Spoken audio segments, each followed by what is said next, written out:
No episódio desta semana, o Tesla Semi está se expandindo globalmente. Elon Musk revela seu novo plano para a Giga Berlin. A Starlink anuncia uma grande atualização e o verdadeiro propósito da The Boring Company é confirmado. O plano da Tesla para a expansão global ficou claro durante uma entrevista recente com Elon Musk, focando na nova direção da empresa na Gigafactory Berlin. Durante uma conversa com o gerente da fábrica de Berlim, Elon compartilhou uma confirmação direta sobre o futuro do Tesla Semi na Europa. Ele disse, abre aspas, nós temos o Tesla Semi, o caminhão pesado, que esperamos trazer para a Europa no próximo ano. Essa única frase confirmou que a Tesla está se preparando para expandir seu programa de veículos pesados além da América do Norte. O Tesla Semi já começou a ser produzido em escala nos Estados Unidos e unidades de teste com seu design atualizado já foram vistas em circulação. No entanto, expandir para a Europa significa atuar em um sistema de transporte de cargas que é denso, transfronteiriço e altamente regulamentado. A Europa é importante no transporte pesado porque a logística lá funciona de forma diferente. Um caminhão que sai da Alemanha pode passar por vários países em uma única rota. A coordenação de infraestrutura e a aprovação regulatória precisam funcionar além das fronteiras. Se o caminhão provar que pode operar na Alemanha, seu uso pode se espalhar rapidamente por toda a Europa. Elon Musk tem sido consistente sobre o rumo do transporte de modo geral, dizendo: há mais de 20 anos venho afirmando que a indústria automotiva precisa caminhar para a eletrificação. Todo o transporte terrestre deveria ser elétrico, e eu acho que todos os navios e aviões também deveriam ser elétricos. O transporte rodoviário de carga pesada continua sendo um dos maiores segmentos que ainda utilizam combustão. As estimativas sugerem que cerca de 94 a 98% da frota mundial de caminhões pesados ainda é movida por motores de combustão interna, principalmente a diesel. E embora os caminhões pesados representem apenas cerca de 9% a 10% da frota global de veículos, eles são responsáveis por quase 25% de todas as emissões de CO2 relacionadas ao transporte. Eles também não são os veículos mais seguros nas estradas. Aproximadamente 2.800 a 3.000 pessoas morrem todos os anos na União Europeia em colisões envolvendo veículos de carga pesada. E embora os caminhões pesados representem apenas cerca de 2% da frota total de veículos na Europa, eles estão envolvidos em aproximadamente 14% de todas as fatalidades nas estradas. Esse é exatamente o tipo de problema que o sistema de direção totalmente autônoma da Tesla pretende resolver. Avistamentos do caminhão Semi nos Estados Unidos sugerem que testes do FSD com o caminhão pesado já estão em andamento, e até mesmo o design atualizado do Semi parece otimizado para o FSD.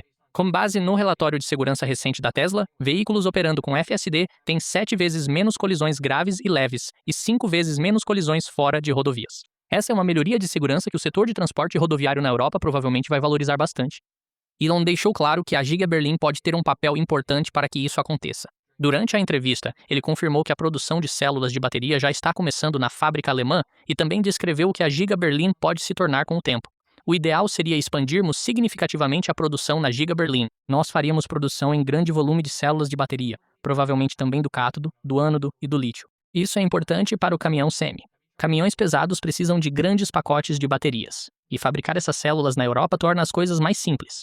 Reduz o transporte, diminui os custos e dá à Tesla mais controle sobre o fornecimento. Nesse cenário, a Giga Berlin não estaria apenas fabricando carros, mas também as baterias que os alimentam, o que é uma estratégia clássica da Tesla. A empresa construiu sua vantagem controlando mais da sua cadeia de suprimentos do que a maioria das montadoras, como fica evidente pelo seu investimento na Giga Nevada. A Giga Nevada foi anunciada em 2014, quando a empresa estava produzindo apenas o Model S.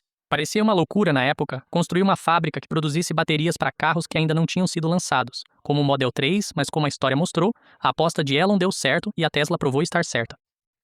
Claro, o Semi é apenas parte da história. Quando perguntado sobre o que poderia ser construído em seguida na Giga Berlin, Musk disse que do ponto de vista do próximo grande projeto, provavelmente será o Tesla Cybercab. Também existem possibilidades para o Tesla Optimus. O Cybercab já está começando a ser produzido no Texas, com a produção em volume prevista para começar em abril deste ano. Se a Tesla expandir o programa Cybercab para a Europa, a Giga Berlin provavelmente será o local onde ele será produzido. O mesmo vale para o Optimus. No final das contas, Elon deixou claro que a Giga Berlin pode se tornar muito mais do que é hoje, pelo menos se as condições permitirem, dizendo que a Tesla tem muitos produtos sendo lançados, então há muito potencial. Se tudo correr bem, expandiremos a Giga Berlin ao máximo que pudermos. Assumindo que as autoridades apoiem e as pessoas também. Então, provavelmente expandiríamos para torná-la o maior complexo fabril da Europa. Quero te mostrar algo que tenho usado durante minha revisão mensal das finanças. Este é o Monarch Money e já abri ele aqui. O que eu adoro é que todas as minhas contas, cartões, investimentos e contas recorrentes estão sincronizados em um dashboard limpo e organizado. Em vez de ficar pulando entre aplicativos de banco e contas de corretora, eu consigo ver toda a minha situação financeira em cerca de 10 segundos: patrimônio líquido, gastos, progresso no pagamento de dívidas. Tudo em um só lugar. O Monarch é privado e sem anúncios. Você é o cliente, não o produto. Sem anúncios, sem venda de dados. Ela sincroniza com mais de 13 mil instituições, então a configuração foi rápida e segura com todos os meus principais bancos, cartões de crédito e corretoras. O recurso que realmente fez sentido para mim foi o orçamento flexível. Eu separei os gastos fixos dos flexíveis e as regras e categorias personalizáveis mantêm tudo organizado sem parecer restritivo. Eu não preciso ficar checando notificações o tempo todo. Eu só confiro, vejo minhas barras de progresso e ajusto se for necessário. Também está pronto para casais, então meu parceiro e eu podemos compartilhar a mesma visão. Vemos as mesmas metas no dashboard e contas recorrentes, o que significa menos surpresas e conversas mais fáceis. E funciona perfeitamente tanto na web quanto no celular. Então posso revisar tudo da minha mesa ou enquanto estou fora. Se você quer mais clareza e menos estresse com seu dinheiro, confira o Monarch usando meu link ou escaneie o código QR na tela. Tem sido uma atualização simples, mas poderosa, na forma como me mantenho alinhado com meus objetivos financeiros. Enquanto a Tesla trabalha para expandir o transporte elétrico por toda a Europa, a SpaceX está buscando expandir algo ainda maior, a própria conectividade global. A SpaceX anuncia uma grande atualização para o seu serviço Starlink direto para o celular. Agora, ele foi oficialmente renomeado para Starlink Mobile. O vice-presidente da Starlink, Mike Nichols, confirmou a mudança de nome durante um discurso no Mobile World Congress, em Barcelona. Atualmente, o Starlink Mobile opera com cerca de 650 satélites que podem se conectar diretamente aos smartphones. Mesmo antes da mudança de nome, o Starlink Mobile já oferecia suporte a dados, mensagens e chamadas por aplicativos em 6 continentes. Atualmente, o serviço também conta com cerca de 10 milhões de usuários ativos mensais, embora a SpaceX espere que esse número ultrapasse 25 milhões até o final do ano. Mas, como a maioria dos projetos liderados por Elon, o Starlink Mobile ainda está apenas começando. Seu próximo grande passo é a frota de satélites V2. De acordo com a Starlink, os satélites Starlink Mobile V2 vão permitir conectividade celular completa em nível 5G com uma experiência comparável ao serviço terrestre atual. A atualização não é pequena. Os satélites V2 usam silício personalizado projetado pela SpaceX e antenas avançadas de matriz faseada. Cada satélite suporta milhares de feixes e oferece aproximadamente 20 vezes a capacidade de transmissão dos satélites de primeira geração da Starlink com conexão direta ao celular. Essa capacidade adicional é o que permite streaming, chamadas de vídeo, chamadas de voz nativas e transferência de arquivos grandes em celulares LTE comuns, mesmo em locais extremamente remotos.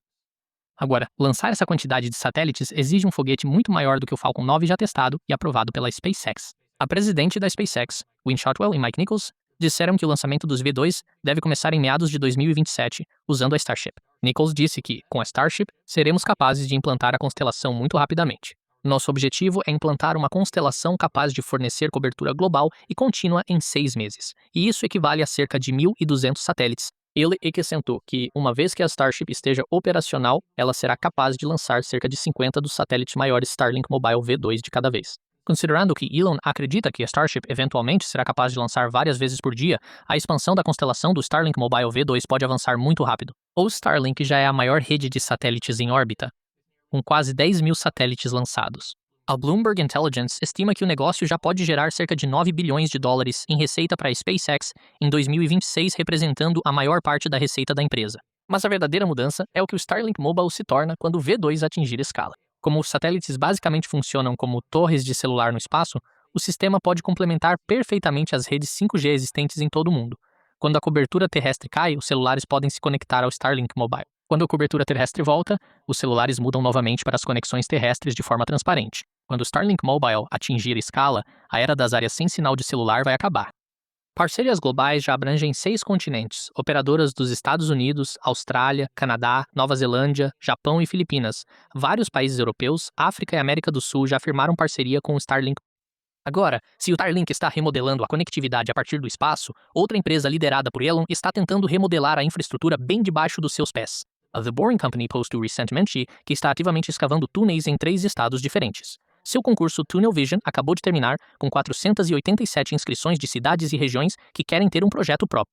Isso mostra que há bastante interesse em túneis, mas a verdadeira disrupção aqui é o custo-alvo dos projetos da The Boring Company. O analista de tecnologia Akash Gupta destacou isso claramente no X, dizendo, abre aspas, o verdadeiro destaque é o valor de 25 milhões de dólares por milha que eles estão apostando. Para contextualizar, o plano de metrô leve de Nashville em 2018 estava orçado em cerca de 200 milhões de dólares por milha. O projeto East Side Access de Nova York chegou a aproximadamente 3,5 bilhões de dólares por milha e as expansões do metrô de Los Angeles chegaram perto de 1 bilhão de dólares por milha. A Boring Company estima que pode construir 13 milhas de túneis duplos em Nashville por um total de 240 a 300 milhões de dólares. Isso dá cerca de 25 milhões por milha ou uma redução de aproximadamente 95% em comparação com a média da indústria. Se esse valor for alcançado, a The Boring Company pode mudar a forma como as cidades pensam sobre transporte subterrâneo.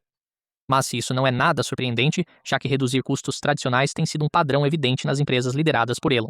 A SpaceX reduziu o custo dos voos espaciais, tornando os foguetes reutilizáveis. Em vez de descartar os propulsores após cada lançamento, ela os faz pousar e voa com eles novamente. A Tesla reduziu o custo dos veículos elétricos ao integrar verticalmente a produção de baterias, projetar seus próprios componentes e simplificar a fabricação usando métodos não convencionais, como as gigafundições. A The Boring Company está tentando fazer o mesmo com túneis. Seus túneis são menores, com cerca de 12 pés de diâmetro, em vez dos típicos 28 pés usados em muitos sistemas de metrô. Túneis menores significam menos material removido e menos concreto necessário.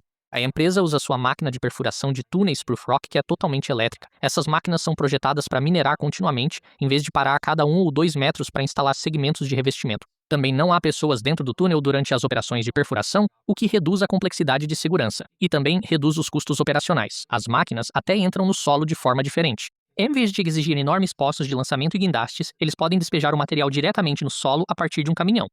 Cada uma dessas mudanças tem como objetivo reduzir os custos de escavação de túneis e, juntas, elas buscam diminuir uma das partes mais caras da infraestrutura urbana. O Music City Loop, em Nashville, será o campo de testes. A geologia lá não é fácil, o calcário karstificado pode conter cavernas, dolinas e água subterrânea.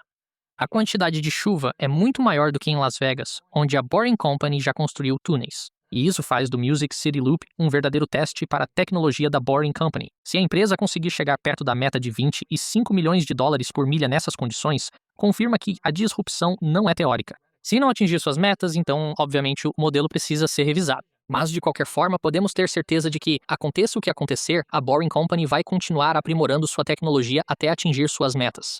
É assim que as empresas de Elon Musk funcionam. Como Elon disse em sua resposta à análise de Gupta, túneis são muito subestimados e vale a pena investir neles.